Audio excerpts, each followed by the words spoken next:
Hello, Aries. How are you? Today is April 13th, and I'm here to do your reading for the week.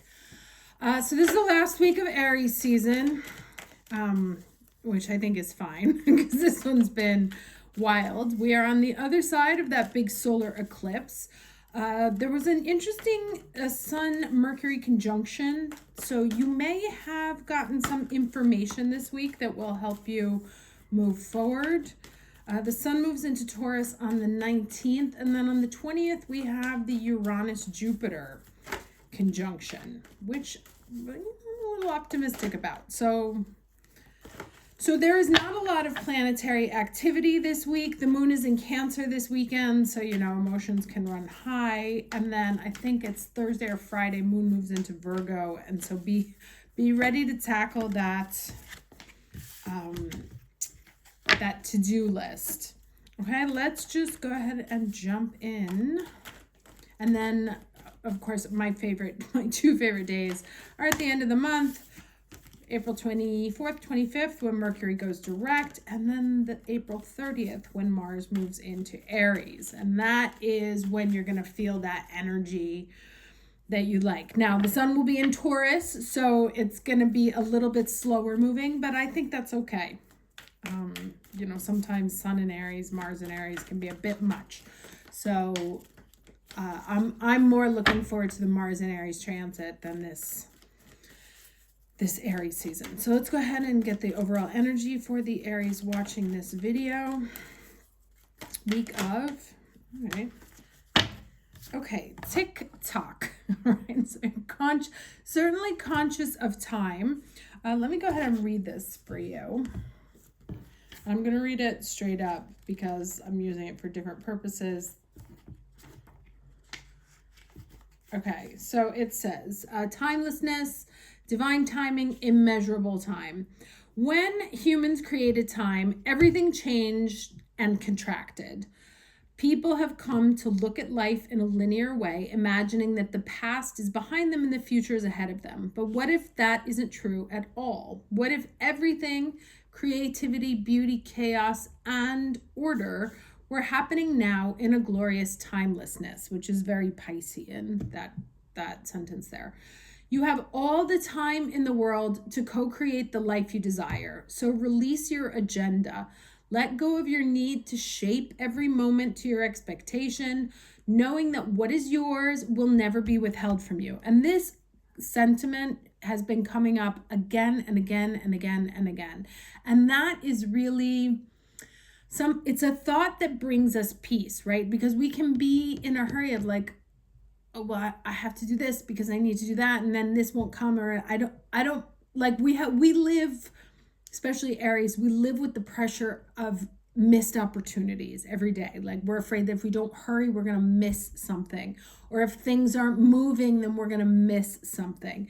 And the point of this card is that everything that is yours will find you in the moment it is meant to find you. Doesn't necessarily mean the time you want it to, but when is right for you. And what I've always found is that like I wanted something and I didn't get it, and that was very frustrating. And then inevitably it came to me later. And when it did, it was like, oh, okay, I wasn't ready. Like had I gotten it earlier, I would have messed it up. Or I wouldn't have valued it the way that I did, or there were other things that I needed to concentrate on. So just because things are not moving at the speed that you want doesn't mean they're not moving at the speed they need to. Okay. And if you just release, like it says, release your agenda, and a constant watch on when and how much. So, so much time has passed. I've done this for so long. When is this going to happen? When is this going to change? When is this going to move? When the time is right. And I know that's a crappy answer, but it is what it is. Okay, so miracles are right here now and always show up when you need them right on time, right? So that is kind of the point, is that life is happening right on time. There is nothing that is late for you. You are not early for anything. There are no missed opportunities.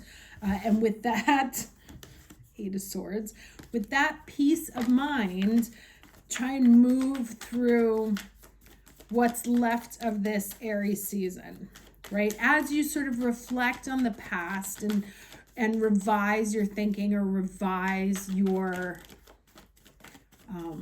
plans, release the sense of time. I had a great session with a phenomenal reader this week from the London School of Psychic Studies, and he said something, it's just like a really easy sentence.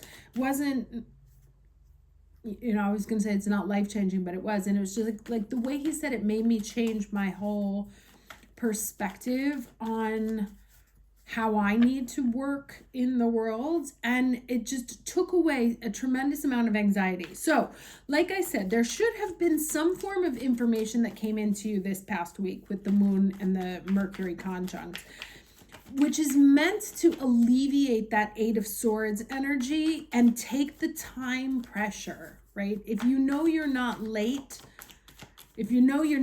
for anything that's coming to you, what would you do, right? Think of things that way. If you didn't have, what would you make, right? And now, this is the challenge. And listen, I swear to God, you watched me shuffle. I didn't pick it. I don't write the cards. I know I'm as bored as everybody else of hearing it's always patience. But if that's the lesson, that's always the lesson, right? Creation takes time. And this is what, you can get pregnant and then be like, when's the baby coming? When's the baby coming? When's the baby coming? It's going to come in this time frame, right? In the time that it takes to go through the full cycle of creation. Whatever you are in the process of birthing into being, and that doesn't have to be a human being, that can be a project, it can be a personal evolution, it can be a song, a book, whatever you are birthing takes time, takes a process, takes the natural cycles to go by. You are not late. You have not missed an opportunity. There is a gestation period for everything. Okay, let's get the lesson here.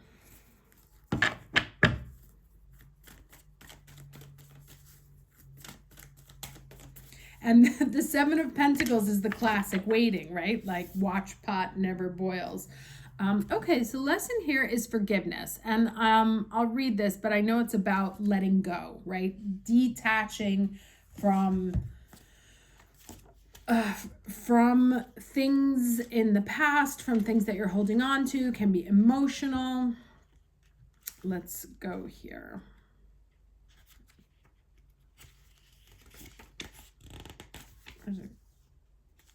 Oh, all right, sorry. Okay. It is human to want to hold on to the past, our memories, experiences, and relationships. However, there can be times when we are carrying so much of the past that we can't fully see the present. And that's another obstacle to gestation, right?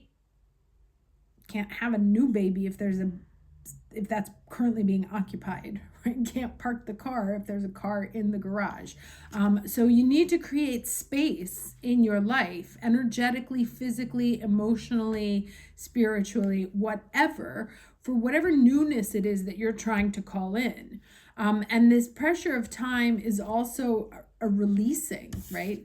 Like releasing in all senses, releasing things of the past, releasing the weight for the present. Some people don't break up with their current relationships until they have a new one, and this, apply that to whatever situation. This is saying that's you have to energetically release it in order to create the space for the new to come in. All right, so the past doesn't need to equal the future. Just because you had a pattern or recurring challenge in the past doesn't mean that it needs to recur again in the future. The key is to be willing and ready to simply and clearly let go of the hold that the past has on you. The past is gone and it's okay to let it go. The way to do this is to fully immerse yourself in the here and now. Be super aware of the sights, sounds, smells, textures, and energy of your present. When you do this, the past simply vanishes and the glory of the present emerges. Now, if you're someone who finds yourself like having conversations in your head, you know, like fixing conversations that you were in that you don't like how they ended up, or where you should have said the thing that you wanted to say and didn't get a chance to. Sometimes you can get lost in your own mind going over those conversations, and those take you fully out of your body, fully out of your energy, and put you into another time and space. So if you find yourself caught in those conversations, like as soon as you're conscious of it, just start saying some of the objects that you see in your immediate surroundings, right? Like right now I'm looking phone, cards, jacket, light. That will pull you back into the present. And anytime you find yourself either projecting yourself into the future, which is anxiety, or staying stuck to the past, sense of depression, just start naming the things in your physical space here, and that will bring you right back into your body. All right, 3 cards, please, for the week of April 13th.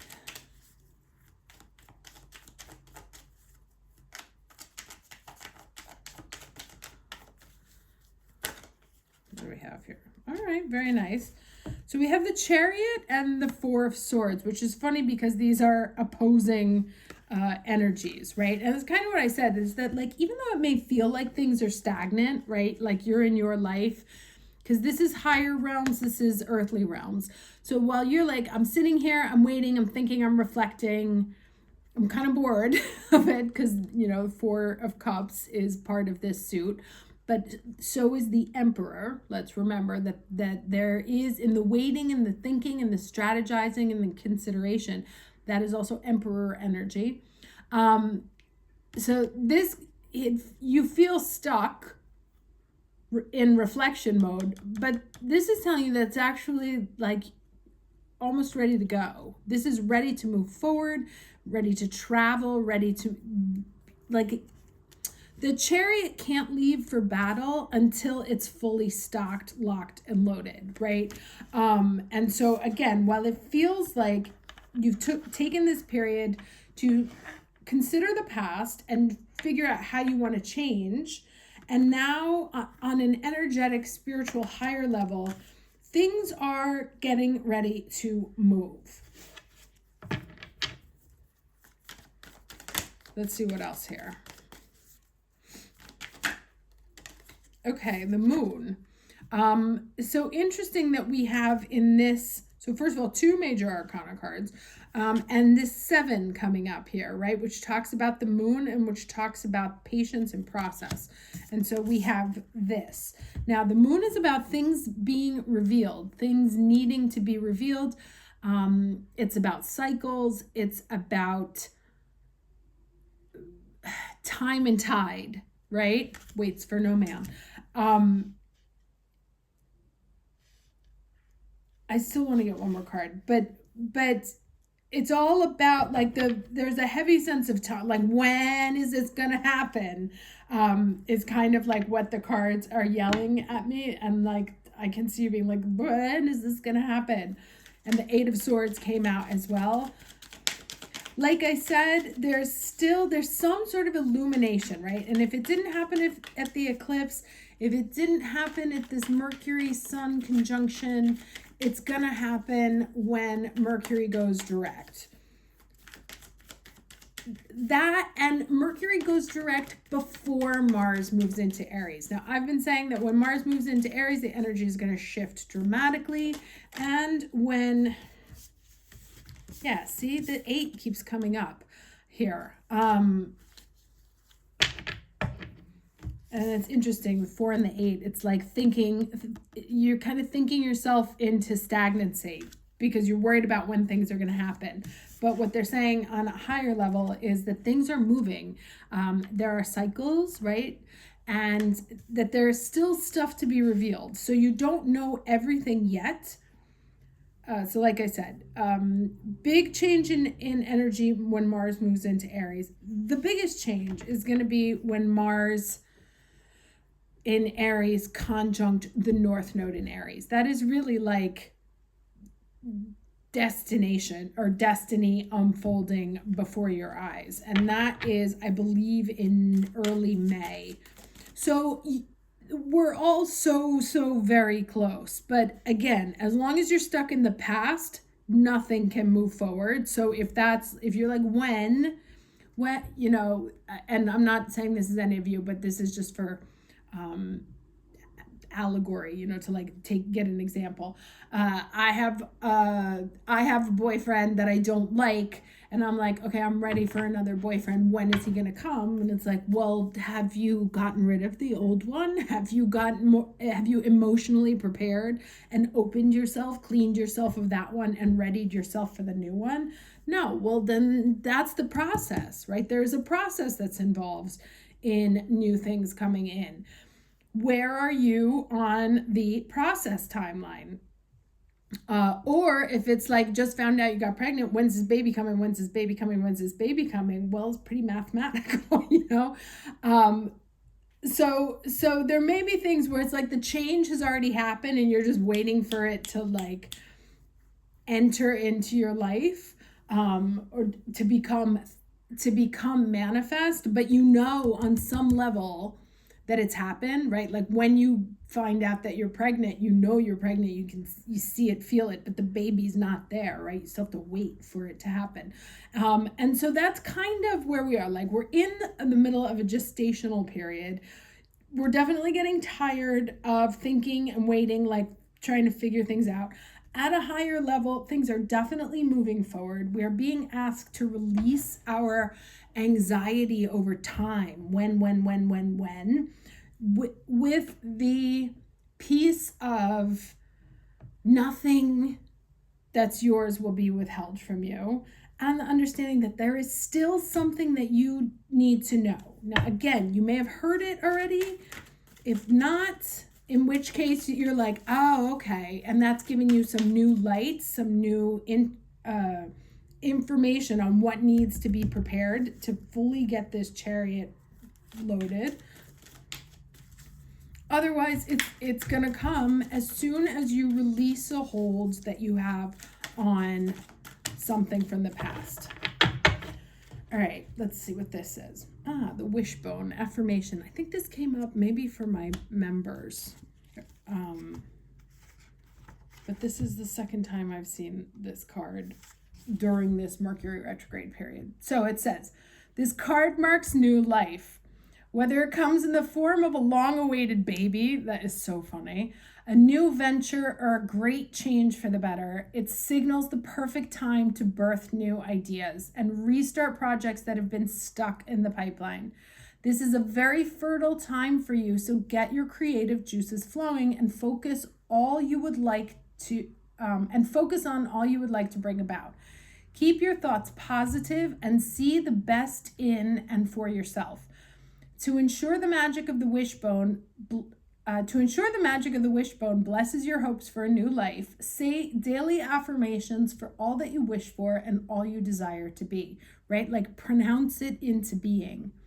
The time is right and your success is assured, so breathe renewed energy into all that has been waiting to come into fruition. And the incantation is, I'll start right now with no delay, creativity's the way. In projects new, I hold no doubt, success for me will come about. This is a great time for new ventures and projects. Stop procrastinating, develop and unleash your creative side. Put your natural talents to good use. Success is guaranteed. News of an impending birth brings great joy. So, like they say in sales, when you get the answer you want, you hang up the phone. I'm going to cut that here at 1919 and wish you all a lovely week. I will see you in Taurus season. Take care.